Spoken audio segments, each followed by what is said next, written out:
This is draft season. Welcome back, everybody. John Schmeelk, Tony, Pauline, Eric Crocker with you.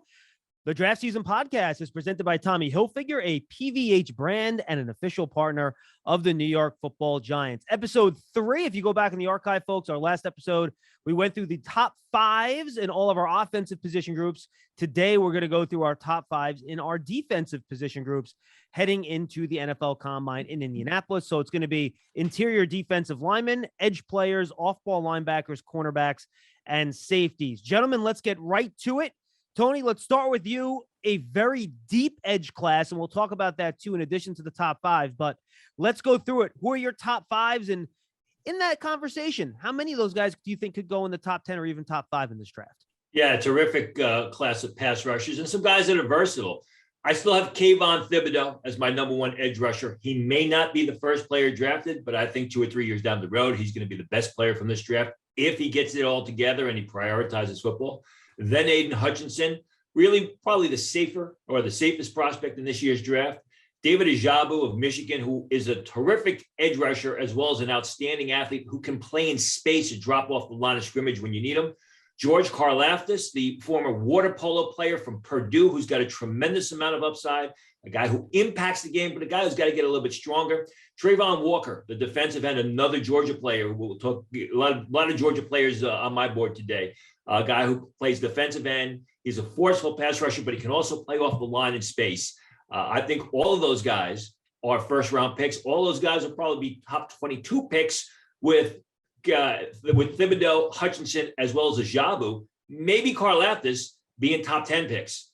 And by the way, folks, just a reminder, if you're listening to this in the Giants Huddle podcast feed, make sure you go and subscribe to the Draft Season podcast channel. Find it, subscribe. If you're a Giant fan, the Giants app, giants.com/podcast. But again, if you're a draft fan, search for the Draft Season on any of your podcast platforms. It will pop up, and subscribe. I'm going to dive into some of those guys, Tony, because I know edge player is a premium position, and it's one of the deeper ones in this draft class. Before we do, Croc, what's your top 5 at the edge spot? I'm starting off with Kayvon Thibodeau as well. And I liked how Tony said, as long as he's all in on football, because he came out with some questionable comments on national television that were a little interesting, but not going to hold that all the way against him. Definitely a terrific edge prospect, a guy that's extremely explosive off the edge. Maybe not the overall all well-rounded football player that Aiden Hutchinson is, who's my second edge guy. You know, I think when you kind of compare the two, it almost reminds me of a couple years ago where you had Nick Bosa, Josh Allen, and kind of comparing those two, who's the guy?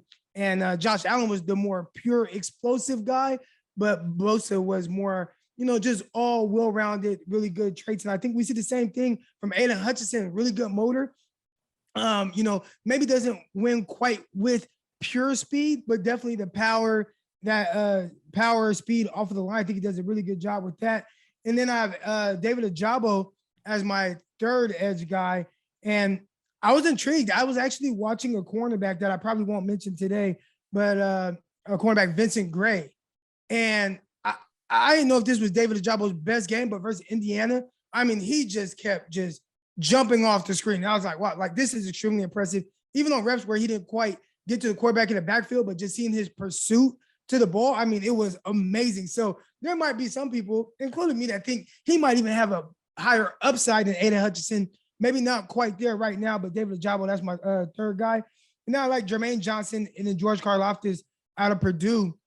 Karlaftis was a guy who, he's different than the other guys, maybe not as quick or twitchy, but I think his first step off the line, getting upfield, I thought that was terrific. He's a little bigger and wider than some of these other guys, but that first step and that power that he plays with, I think he'd be good there. And I kind of threw in the sixth guy that I really like, and that's Boye Mafe out of Minnesota. Not top 5, but definitely a guy who can potentially creep into the later part of the first round, depending on what a team might covet as an edge rusher, and really just how the rest of these guys kind of fly off the board. All right, I want to jump back to the top here, Tony, because both you and Eric had the same type of things to say about Kayvon Thibodeau. You listen to some of the other guys like Daniel Jeremiah. If you listen to his podcast, Move the Sticks, which is a great one, he's talked to, teams around the league, and some teams don't even have Thibodeau in their top 10. I think because of some of the things that you spoke about. So just go into more detail. Why do you think some teams might be a little scared of Thibodeau? Because I think if you watch the tape and you compare him to Hutchinson just based on physical traits, he probably hasn't beat.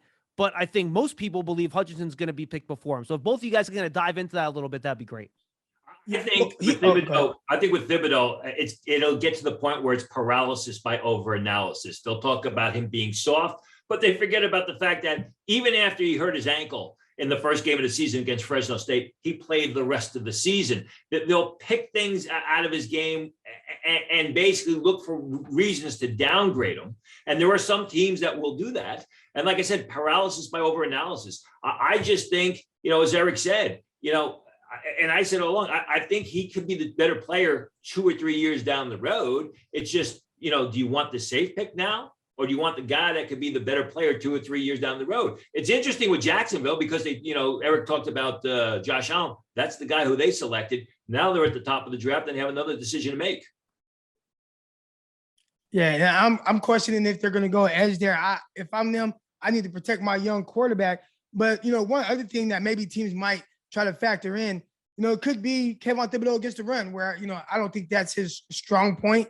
The NFL right now is really going to this wide open passing game. So, I think a lot of teams are going to prioritize a guy that can get to the quarterback right now, move him off of his spot. One thing that I was listening to Colin Cowherd and this morning, and he said, every division was won by the best quarterback in that division. Right now, it's a quarterback-driven league, and how can you kind of affect those quarterbacks is really going to got to move the quarterback off of his spot right now. And I think Thibodeau might not be as good as Hutchinson against the run, but he can move that quarterback right now, and I think that's going to impact games. Eric, you mentioned that there were some things that Thibodeau said that might, ring in front office ears. Talk about that a little bit more for me. Yeah, he was talking about not going to Alabama and, it's all about football at Alabama and he's worried about what's after football. And that's great. Like have a plan B, have different things that you want to do. But I know these NFL guys, when they're looking at this top 10, top 5, and they want to spend $30, $40 million on you out the gate, they want to know that you're all in on the process of being the best football player you can be. So, that might be something that some teams kind of start to question. And the way he was saying it, it just sounded weird. I mean, like, you're talking about Alabama, the winningest program in college football right now. It's not even close. And it was almost like he was kind of putting down the way that Alabama is structured right now, as opposed to what they're doing at Oregon. So it came off a little funny to me, just kind of hearing it. But his guess is good that he has a plan B. We heard the same sort of controversy with Trevor Lawrence last year. Don't you remember Trevor Lawrence gave an interview where it didn't seem like he would do anything and everything to win? And then people started questioning, his commitment to football, which is a little bit outrageous. You know what? Good thing for Kayvon Thibodeau that this happened before the combine, because next week he will be able to either retract or explain those comments and then take it to another level to make the top teams at the top of the draft feel comfortable about selecting him. So I guess real quick on Thibodeau before we wrap, Tony, just one more quick comment. Interviews for him, I imagine, are going to be probably even more important than the testing at the combine, right? Well, they're both important, as are the medicals. But yeah, I mean, they're going to want clarification on where he stands. And even then, as we spoke about before, he may give the right answers, but you don't know until the start of the football season of 2022 as to what type of guy he is on the field. As far as I'm concerned, when I watch him on tape, he is a mean, nasty, athletic guy. Yeah, I'm with you.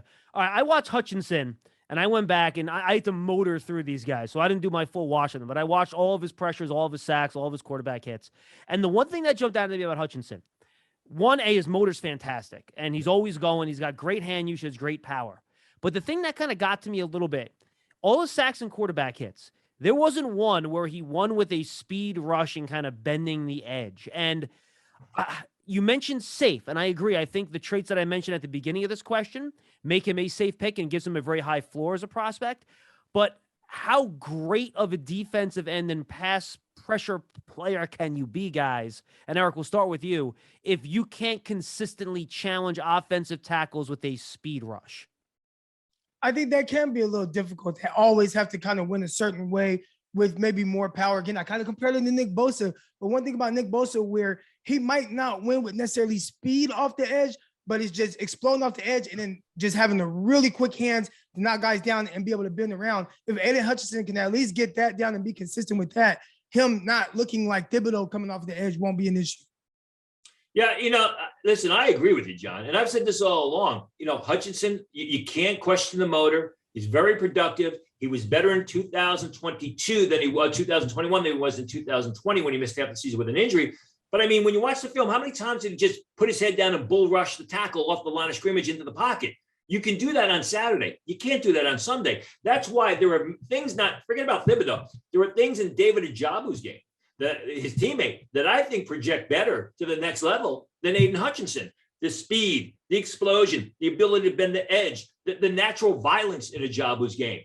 Ajabu's not there yet. Neither is Kayvon Thibodeau. That's why Aiden Hutchinson is the safer pick. But I don't think Aiden Hutchinson has the same upside as Kayvon Thibodeau, and I don't think he's got the same upside as David Ajabu. All right, I was blown away when I watched Ajabu. Like, I was watching a cornerback, and I could not help but continue to notice Ajabu. I mean, it looked different. I'm like, whoa, I got to watch more on this guy. But just seeing that, I went to Twitter and I'm like, is this the better edge rusher? But I don't want to get too far ahead of myself. I'm pretty sure throughout this process, we'll see if it changes for me as far as who's 2 and 3 at the edge rushing spot.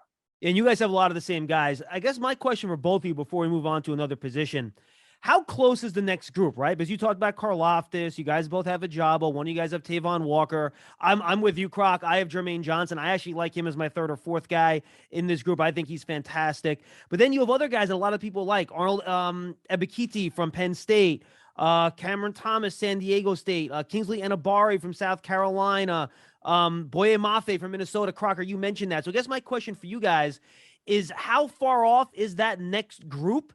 And is this going to be a deal where edge rusher dominates not just the first round of this draft, but also the second round? And you could probably find a guy that can, push the edge for you in round number 2. On my board, it's at least a round to a round and a half difference when you separation between those top guys, okay, and the next group of guys. Now, I got Jermaine Johnson a little bit further down in the first round. I got Travon Walker a little bit further down than my top 4 guys. But if you're looking at that group as a whole, and you compare it to Boye Mafe, who I like a lot, you're looking, in my opinion, at a round to a round and a half difference. So you're looking, Tony, the top guys you have as kind of top 15ers, right? Those 4. And then you're looking at mid-second round for kind of that next group is kind of what you're saying. Yeah, Jermaine Johnson, I think, goes first round, but I think it's going to be the bottom third first round. I think Mafe, if he does well during combine drills, especially playing off the ball, dropping into coverage when they do those drills with the defensive linemen, they do linebacker drills. I think he can go top half of round 2. But I think after that, it's a pretty significant drop off from the next group, the next tier of pass rushers. How about you, Croc? Yeah, no, I agree. Even with Boye Mafe, who I like, and I tried to sneak him in there as kind of a 6th edge rusher, but between him, even George Karlaftis, I think those are guys that are more, I just like to say day 2, because it kind of gives me a little wiggle room. Even if some guys potentially slide to the 3rd round, but I'd say, it's still early, Croc. Guys, you have time to fine tune this stuff, man. It's okay. yeah, but I like those guys, and those are guys I'm going to continue watching. All right, Tony, and you have one sleeper at this spot for us too, right? Yeah, David and I of Houston was not invited to the combine, but if you watch the Houston film, number 12, he's an undersized college edge rusher who basically consistently comes out of a 3-point stance, can't be stopped. I mean, you talk about Aiden Hutchinson and the inability to rush the edge on a lot of occasions. Watch Anaya of Houston. Now, he's more of a guy that's probably going to line up as a 3-4 outside linebacker. Maybe he lines up as a defensive end in a one-gap system. May not even be drafted, but he's going to be a situational pass rusher at the next level. He's going to be a real good one, I believe. Now, when you say undersized, Tony, you're talking like 230 pounds undersized or like 215 pounds barely, undersized? I don't know what his exact Shrine Game measurements were, but it's basically like 6'2", 240 pounds. Oh, that's not too bad. That's not that small. All right, awesome. The 3-point stance, though, in the NFL, trying to play the run, that's why I say he's going to be a pass rush specialist on Sunday. Absolutely. All right, let's put the foot on the pedal here. Let's go to defensive tackle here, guys.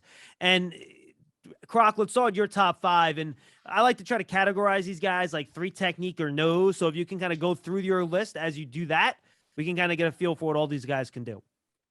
Well, I think the number 1 guy on my list, Jordan Davis, I think it's clear what he is. He's a nose, right? Yeah. Big guy. not a great pass rusher, but I think he'll be really good at a couple of things here, being in the inside there. One, eating up space, being that big space eater. I think he plays with really good like initial quickness, but doesn't really give you much after that. So that's something he's going to have to see if he can improve on. I think maybe endurance might have to do something with that as well. After him, I have DeMarvin Leal, Devontae Wyatt, Perrion Winfrey, and Travis Jones. And I think Travis Jones, he was a guy that I didn't really know much about.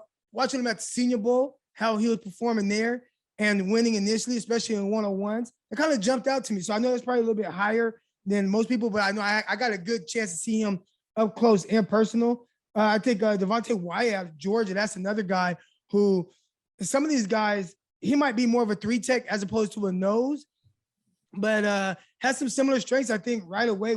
Let me go to my notes really quick. Quick off the ball with really good power and leverage. So it works well there. Stops and redirects well, going away from when the players away from him. So that was one thing that kind of jumped out to me. I think he can improve on his anchor versus double teams. Not as good as his teammate, Jordan Davis, where Jordan Davis, he's going to eat those double teams up and free up other guys. And I think it's necessary to double him. Not quite the same from Wyatt. And another guy that has to improve on his pass rush moves from the interior, which I think is a few of these guys that are rushing from the interior as well. Tony, what do you got? Yeah, my top 5 is similar, except I got Wyatt and Leal switched. I got Jordan Davis, far and away the best defensive tackle in this year's draft. I don't think he's being given the credit that he's due. Devontae Wyatt, who improved his game in 2021, is number 2. Then Leal of Texas A&M, who's very quick, but he's got to get a little bit stronger. Winfrey of Oklahoma. My 5th guy, I was back and forth. I went with Chris Hinton of Michigan over Travis Jones because Chris Hinton of Michigan was a consistent player the past 2 years, a very productive player. I tell people again, we spoke about this last week, go back and watch the Big Ten title game and look what Chris Hinton did to Tyler Linderbaum, who everybody loves as a potential first-round pick, ate him up. Travis Jones was great in the Senior Bowl, but Travis Jones was up and down all last year at UConn against the Holy Crosses, against the UMasses, against the lower-level competition. Chris Hinton showed up and was a major factor in a very good defense at the University of Michigan, which is why I have him rated higher than Travis Jones. Yeah, and Wyatt, Leal, and Winfrey, both more 3 technique types. These are guys going to get upfield and penetrate. And even I was watching Leal this morning. He's someone that played a lot of defensive end for A&M this year, too. He played off the edge a little bit for them as well. Over 270, though, probably going to be more of a 3-tech. I want to throw Logan Hall out there, too, guys. Somebody that did really nice at the Senior Bowl, I thought. Little undersized as a defensive tackle, but again, one of those kind of penetrating speed guys. If you want a pass rushing defensive tackle, Tony, I think Tony Hall, or rather Logan Hall, can kind of be one of those guys, too, that can give you something in those middle rounds. Very athletic, not as good as his teammate who surprised everybody and went in the first round last year, but Hall's a guy who's probably going to come off the board somewhere in day 2. He's got a lot of upside. He's just got to physically mature, get a little bit bigger, and get a little bit stronger. I like his future. Yeah. Crocker, you a guy that's willing to take, and you mentioned Jordan Davis as your first guy. Both of you guys did. In the modern NFL, is taking a space-eating nose tackle with limited pass rush potential worth the use of a first-round pick, philosophically speaking? I think so, depending on who you have rushing, as on the outside or either next to him.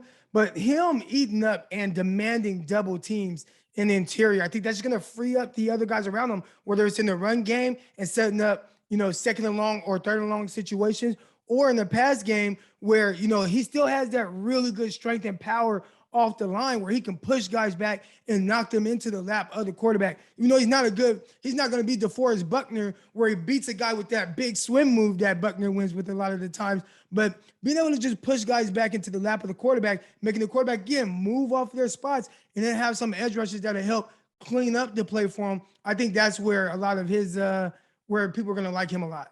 Yeah, I think people are selling Jordan Davis short because, you watch the film. How many times you watch the guy get outside the box and make plays towards the flanks? I mean, they had so much talent there at Georgia. We talked about this off camera, John. I mean, they didn't have to have the guys just rush up the field and every guy and get after the quarterback every single down. You'd say a guy like Fedarian Mathis of Alabama, who in my mind is a prototypical, 2-gap nose tackle. He's not really a playmaker. He's more of a space eater. I think Jordan Davis once they let him loose and once he gets proper coaching and also gets in shape, I think he's going to be a beast at the next level. Interesting. Yeah, Right, that in shape part is going to be important because, watching them against Alabama in the first meeting, there's some plays where you just see him standing there at the line of scrimmage. It's like, you can't run after the play, but, he has to get that endurance up so he can keep that motor going. Absolutely. Who's your sleeper, Tony, at DT? A guy no one talks about from Memphis, John Tate, who had a terrific year. Not the biggest guy in the world, but very quick. If you watch the Memphis film, you can't help but not notice this guy. Number 7 in the middle of the field, getting double teams. He got excellent length, terrific first step, fundamentally sound, plays with good pad level. He's not a guy that's going to be drafted, wasn't invited to the combine, but he's someone who will be signed as an undrafted free agent, could make some noise in camp this summer. All right, now let's jump over to weak side linebacker or off-ball linebacker. These can be Mike linebackers as well. Anyone that's not going to play on the line of scrimmage, guys that can run in space.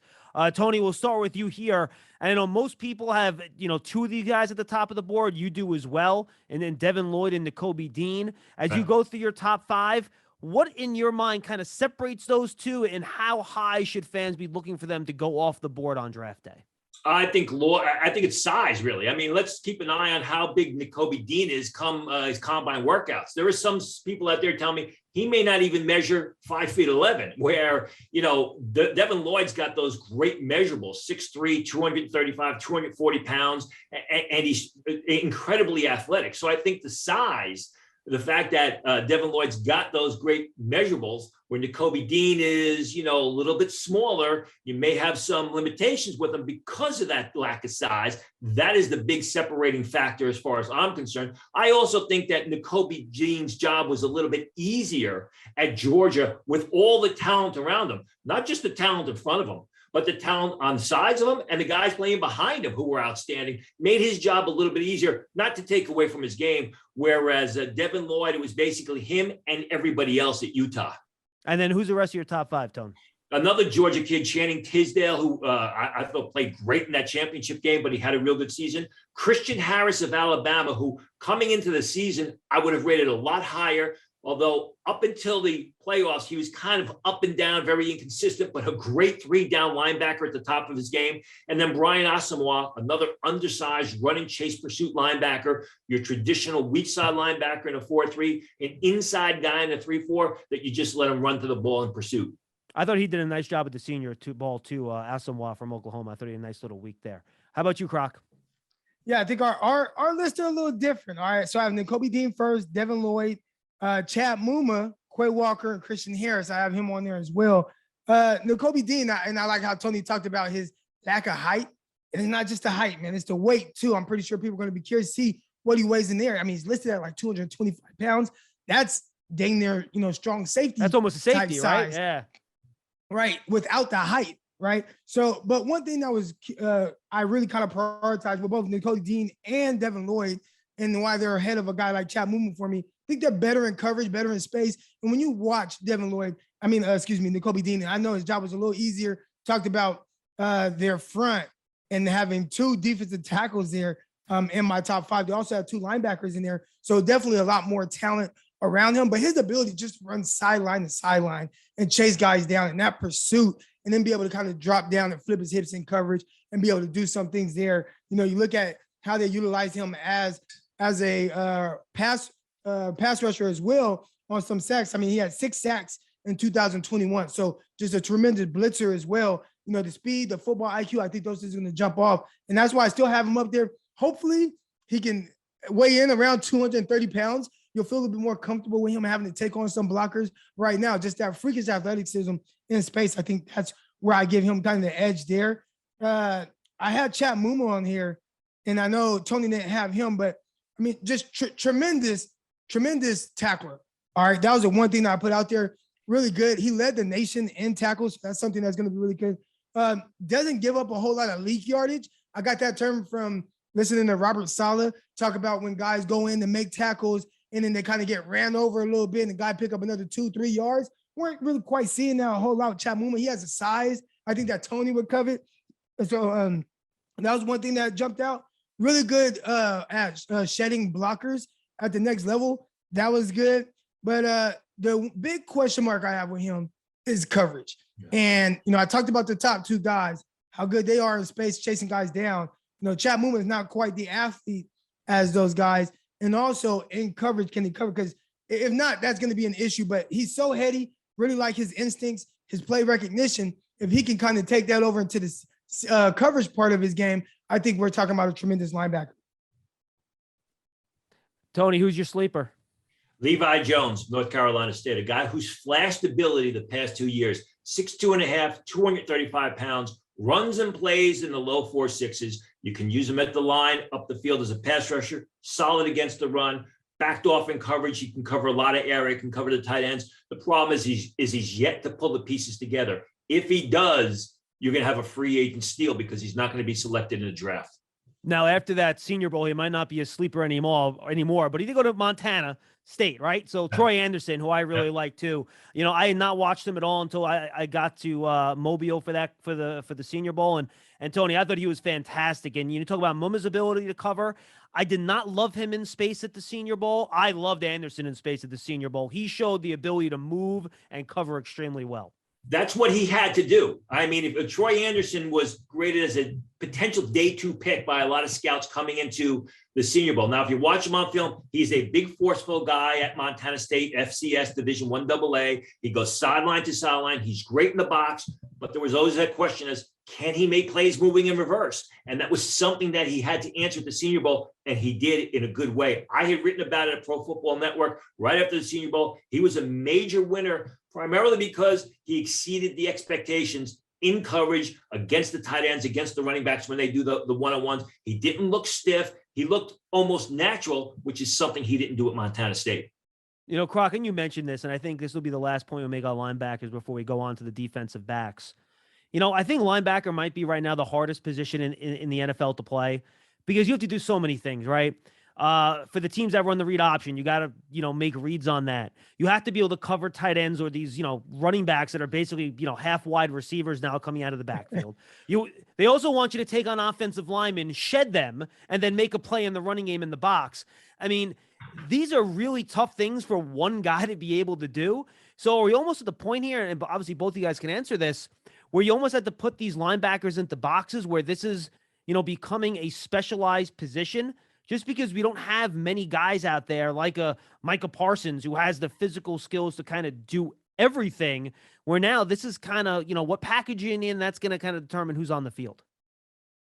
Yeah, and it probably just depends on the team, right? I get to cover the 49ers who have a guy by the name of Fred Warner. He wasn't he's pretty good stack linebacker or playing in the box guy coming out of BYU. He was dang near like a star position player, kind of like a nickel type guy that they had to kind of project them playing the full-time middle linebacker position. Now he has the height, the size, at 6'4", 235 pounds, and he has the range of athleticism to cover. They said, well, if we can get him to be a better tackler and be able to do some of those things, we got a tremendous football player, and he's kind of developed into that.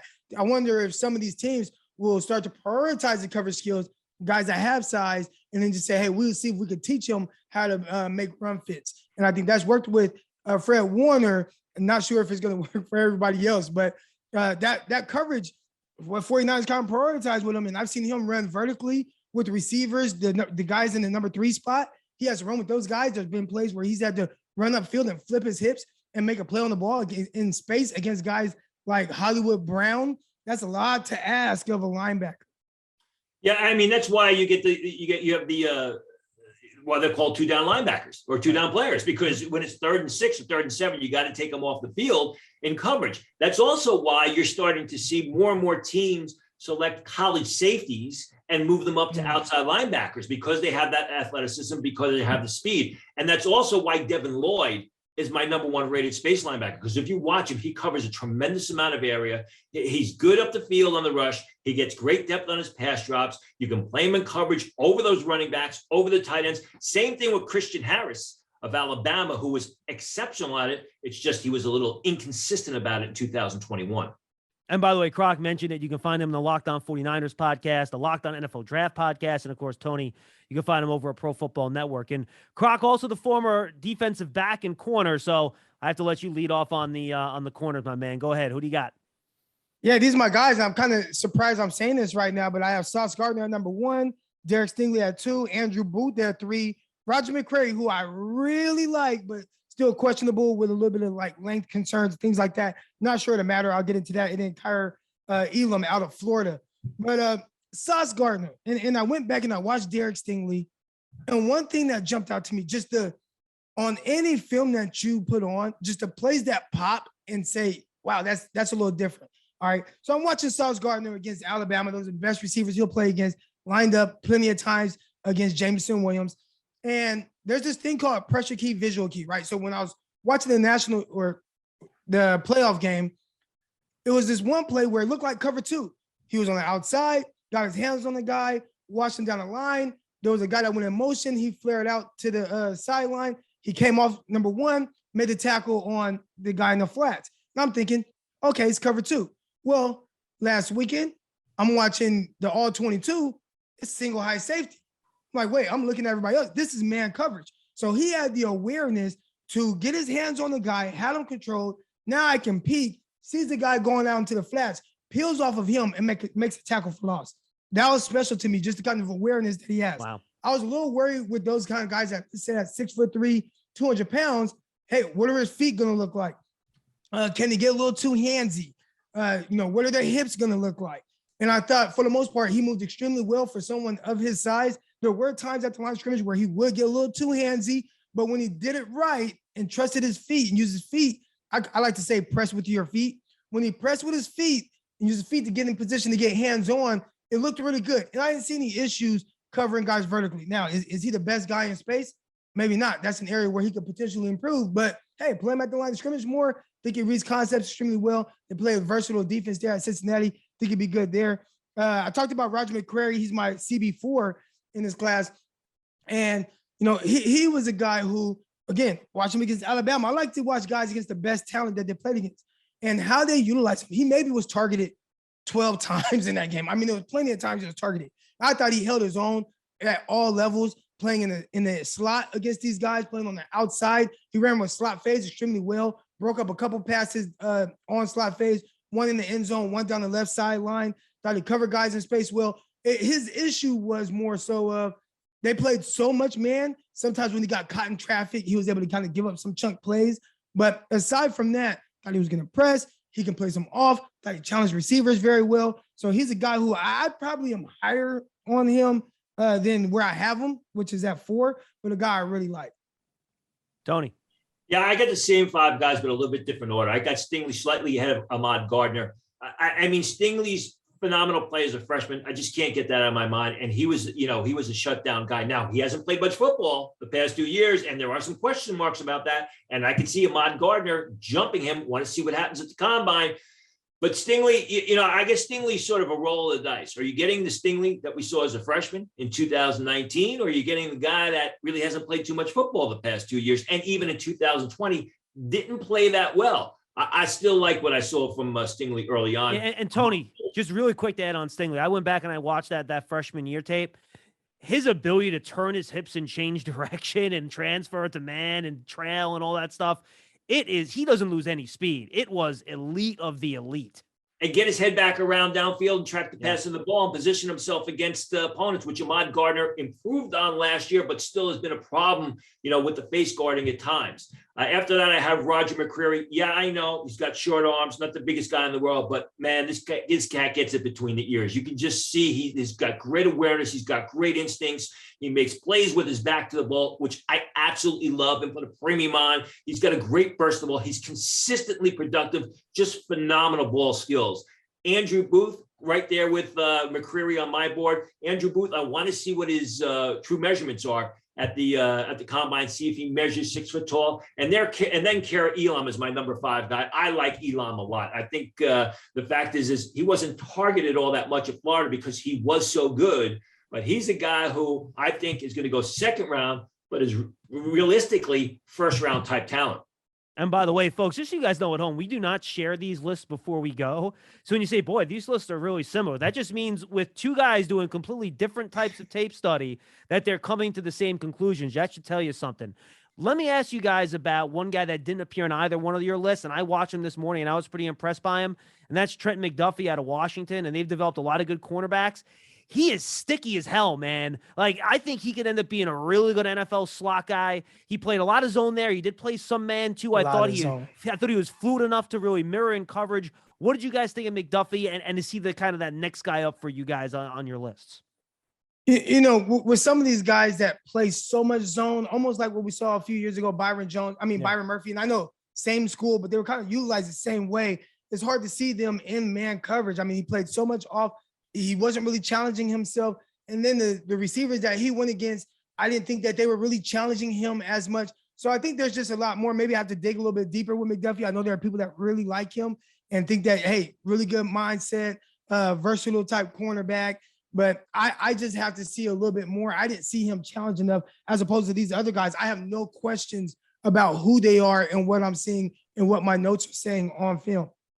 Yeah, I mean, he is my number 5 cornerback, but he's a bit ways away from Elam. I mean, in my top 5, I got 3 SEC corners for good reason. I got a Cincinnati corner who their team has played phenomenal the past 2 years, and a guy from Clemson. So I think when you look at the Pac-12, the talent may not be as good. It may be a little bit easier for Trent McDuffie. He also had a good corner playing on the other side of him.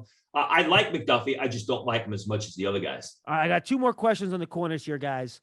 What I do like about this class and all the guys you mentioned, and again, we'll put McDuffie to the side here because you're right, he played a ton of zone at Washington. We've seen all these guys play press, right? Like Stingley played press, Booth played press, McCreary played press, Sauce played press. And a lot of times Booth also played a ton of off coverage as well. Yeah. I thought his feet, hips, and transitioning in and out of breaks was tremendous from off coverage. So, but go ahead. No, absolutely. But I think it's important because so many times with so many of these college programs going to so much like quarters bail stuff, you don't get to see them play the type of defense. A lot of the times they're going to be asked to play in the NFL. And I do think with this group, we have a pretty good feel for what they're going to look like if they are asked to play more man Croc at the NFL level. Right. And that's what I look for first, because you can teach zone, you can teach zone eyes, but having the ability to really be sticky in man coverage and have those traits and be able to show those traits in college. I think the SEC, they do it better than anyone in the sense of like guys are really challenged. You don't see a lot of teams just, we're just going to play quarters and just sit off in the SEC. You see guys getting up in guys' faces and they're challenged against some of the best receivers or most athletic receivers. So at least you can see how that transitions into the NFL. It's a little easier when you can see guy play man, then all right, I could teach you how to play some zone, as opposed to maybe Josh Jackson came out of Iowa a few years ago and there was so much cover 3, so much off. The few times I did see him play man a little long with his movements, it's like, man, like you would like to see a little bit more, but it's like, how does that transition to the NFL? I wasn't as high on him as some other people that thought he had terrific ball skills, which he did from off. But how can you play man? I think that transitions better to the NFL better than teaching guys zone. And I think that's why Roger McCreary doing that so well in the SEC, then replicating that at the Senior Bowl is why he's probably cemented himself as a late first-round pick. Even the guy with short arms and all those other things that he might have working against him, slight frame, 5'11", 185 pounds, not the biggest of guys, but he put it on film. They can cover any type of receiver and run vertically with them. Do you think teams will pigeonhole him, Croc, as a slot guy in the pros, or do you think he can play outside? Man, I think that conversation is definitely going to be had when you have arms. I mean, he has like these little T-Rex arms. They were like 29 inches or 28 inches. That is not ideal, especially for some teams. I'm pretty sure just took him off their board altogether. I think it was the Seattle Seahawks that, I mean, they want, if you don't have 32-inch arm length, they don't want you. And there are other teams that are going to go with that as well. So there's going to be some teams that cross them off regardless of what we saw on film. No question about it. Would any of these corners for you guys, and how would you rank them up against the 2 top corners from last year, Surtain and J.C. Horn? Who would be the first 2 guys off the board? That's a good one. I mean, I like Surtain and I loved Horn. I still think you're talking about different drafts because last year was so quarterback heavy. I'm just happy I stumped Tony. I'm excited. Look at it. Because last year you had 3 quarterbacks go and basically push those guys down. I would say I would probably have both Surtain and J.C. Horn rated slightly higher than Stingley and Gardner. How about you?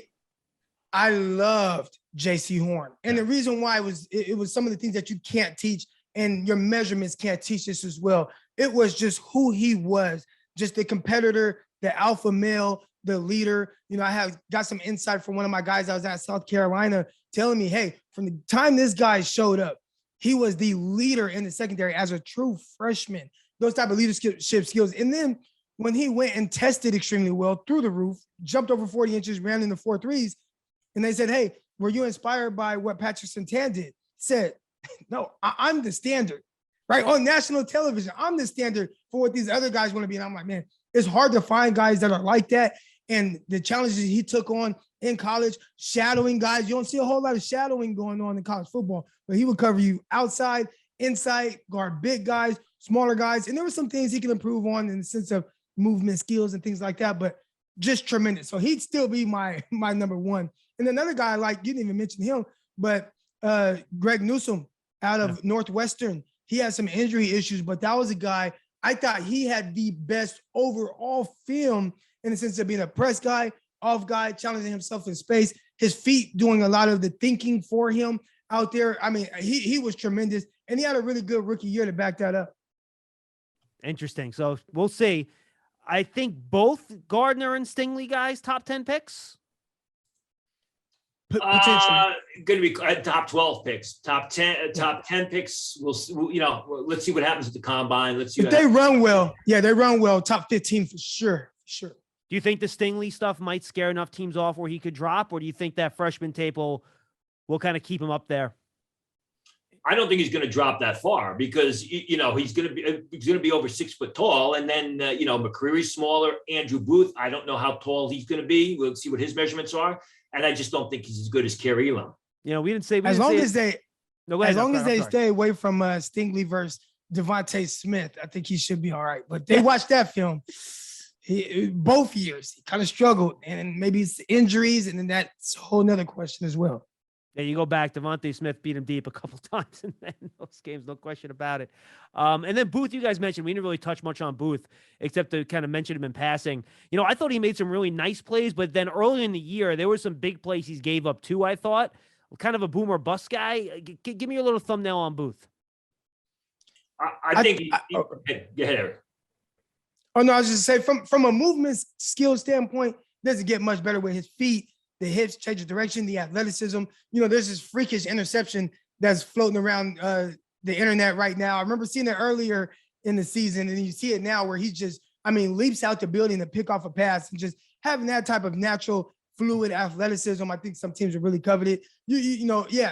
Got beat early on and some things, but again, they're just going to look at his traits, his ability, and what's consistent on film. And it was a lot more good than bad, that's for sure. And he's smart. He's got good instincts. He doesn't have mental lapses on the field. He doesn't have breakdowns. He's constantly making positive plays, which is another part of it. You know, a guy can have the greatest physical skills in the world, but if he's late transitioning off the line with an opponent, if he can't find the ball, that's a problem. That's not an issue for Booth. Yeah, that was a great play I watched this morning. I think he was playing a third of the field in cover 3, and he got caught, right? You had the tight end running down the seam on his side. You had the wide receiver running deep down the sideline. He was trying to play both and kind of, measure both, and he broke on the tight end just in time to knock the seam pass away. Thought it was a really nice look. Tony, who's your sleeper at corner? Kid by the name of Sam Womack from Toledo, a little bit smaller, 5'10", 5'9 and a half, 180 pounds. He's been a real good cornerback at Toledo for 3 years running now. I think he's a terrific dime back slot corner at the next level. All right. I have a sleeper as well.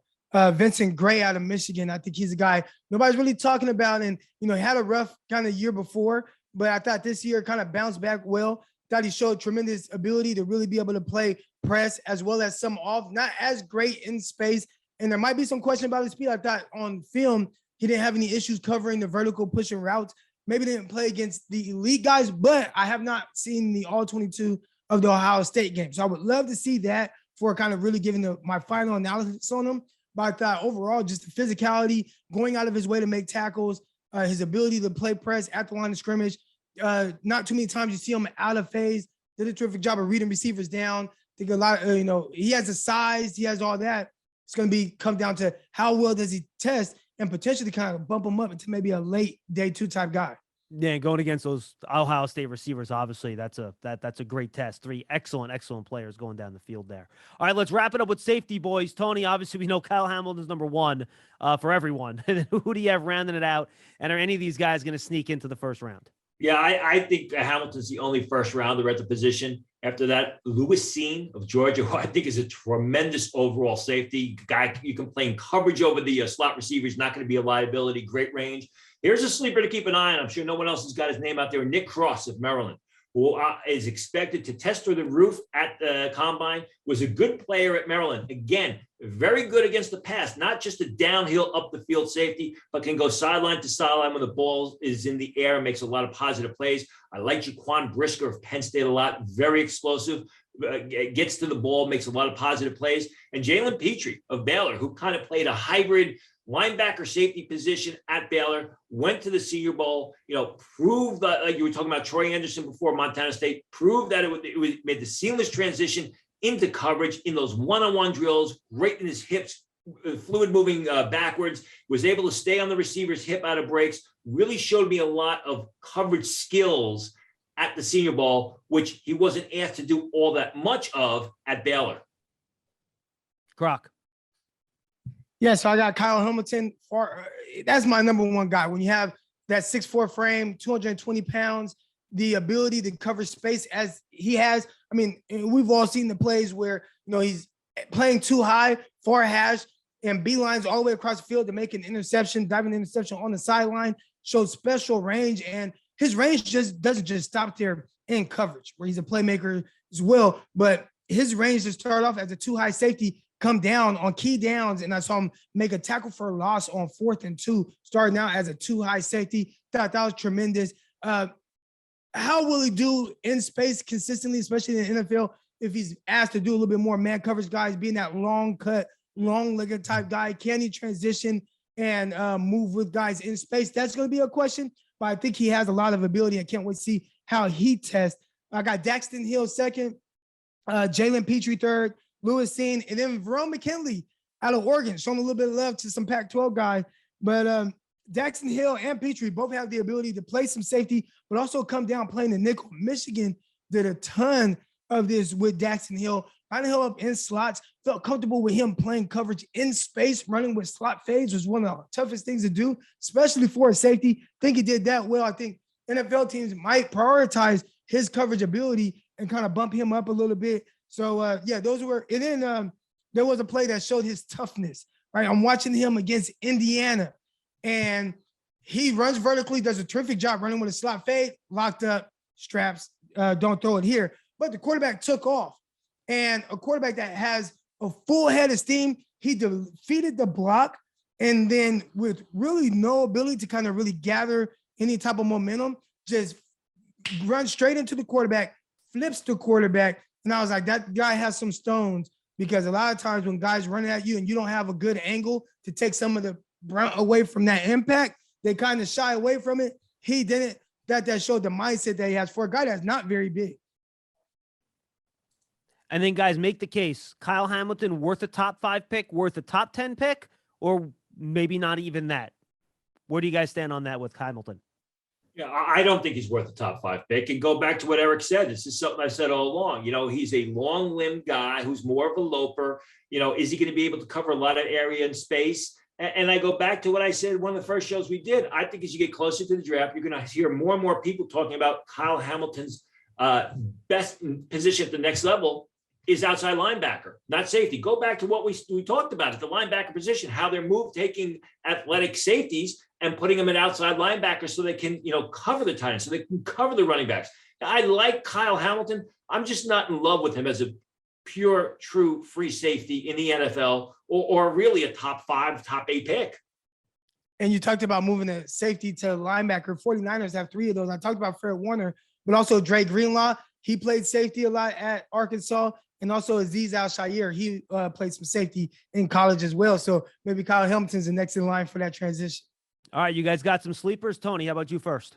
Yeah, Devontae Reed of Central Michigan, 73 tackles last year, 2 interceptions, 6 pass breakups. This is a kid who did nothing but play productive football at Central Michigan, wasn't invited to the combine, watch his pro day. Again, one of those guys that's going to slip out of the draft, He signed as an undrafted free agent and then make an NFL roster as a 9th defensive back next year. Croc, you got a name for me or no? I got one name, and we'll see if he plays corner, if he plays safety, but Will Adams from Virginia State, that's at HBCU, a guy that I really like watching him in person. Didn't measure in the sense of height, weight is what it looked like. In person, he looks like 6'3", 205 pounds. He measured in at about 6'2", 190 pounds, in that range. Vertical jump was 40 plus inches, broad jump over 10.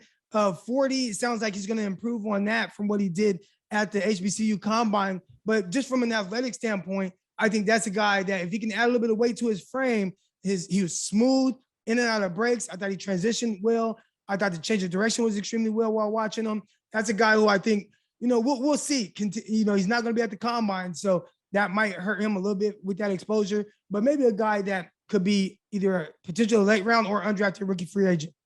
All right, guys, that's the defense. Great job. We'll be back with you next Monday with our combine preview. We'll talk about the event itself. Tony has some reporting as to how it kind of all came together. We're going to talk about some of the guys that will shine out, some of the guys that need to shine out, and what NFL front offices think is most important that takes place there. Gentlemen, great stuff. Good to talk to you as always.